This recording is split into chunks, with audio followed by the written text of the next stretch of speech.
बुझाता आशीष भैया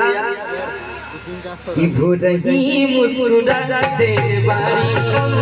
भोरही मुस्कुरा दे बारी भोरही मुस्कुरा दे बारी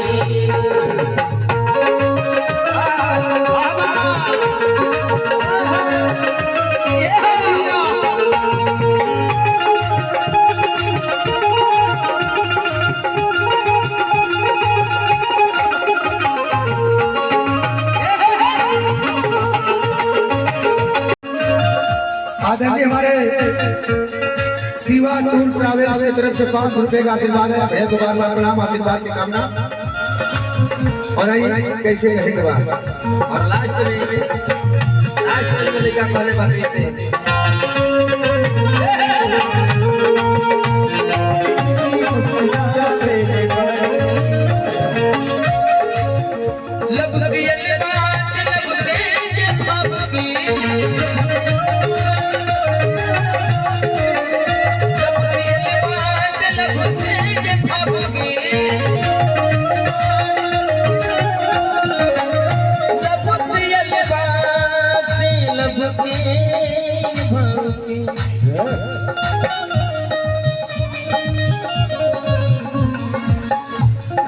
से ही पिला देने बारी